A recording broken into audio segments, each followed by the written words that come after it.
ಎಲ್ರಿಗೂ ನಮಸ್ಕಾರ. Welcome to my channel. ಇವತ್ತಿನ ಕ್ಲಾಸಲ್ಲಿ ನಾವು meaning and definition of public finance ಬಗ್ಗೆ ನಾನು ನಿಮಗೆ ತಿಳಿಸ್ಕೊಡ್ತಾ ಇದ್ದೀನಿ. Let's start the video. Meaning of public finance.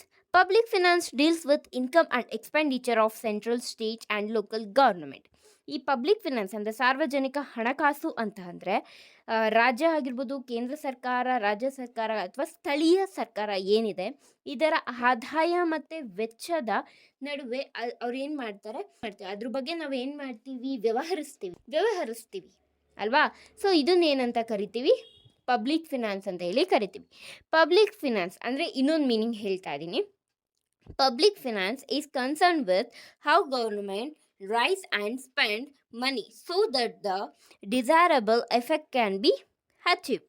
ಅಂತ ಅಂದರೆ ಪಬ್ಲಿಕ್ ಫಿನಾನ್ಸ್ ಅಂದರೆ ಸಾರ್ವಜನಿಕ ಹಣಕಾಸು ಏನಿದೆ, ಇದರಲ್ಲಿ ಯಾವ ಥರ ಗೌರ್ನಮೆಂಟ್ ಹಣವನ್ನು ಸಂಗ್ರಹಿಸುತ್ತೆ ಮತ್ತು ಅದನ್ನು ಖರ್ಚು ಮಾಡುತ್ತೆ.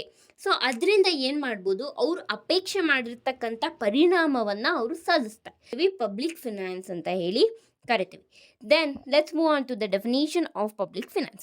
According to Adam Smith, public finance is an investigation into the nature and principle of the state revenue and expenditure. And Adam Smith ಪ್ರಕಾರ ಸಾರ್ವಜನಿಕ ಹಣಕಾಸು ಅಂತ ಅಂದರೆ ಅದು ಒಂದು ಇನ್ವೆಸ್ಟಿಗೇಷನ್ ಅಂತ ಹೇಳ್ತಾ ಇದ್ದಾರೆ.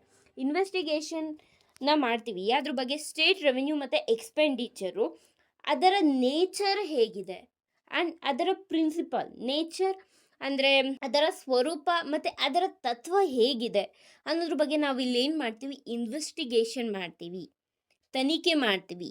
ಸೊ ಇದನ್ನೇನಂತ ಕರಿತೀವಿ, ಪಬ್ಲಿಕ್ ಫಿನಾನ್ಸ್ ಅಂತ ಹೇಳಿ ಕರಿತೀವಿ. ಇದು ಯಾರ ಪ್ರಕಾರ? ಆಡಮ್ ಸ್ಮಿತ್ ಪ್ರಕಾರ. ಓಕೆನಾ?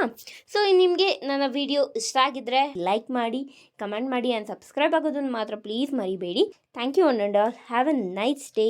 ಬಾಯ್.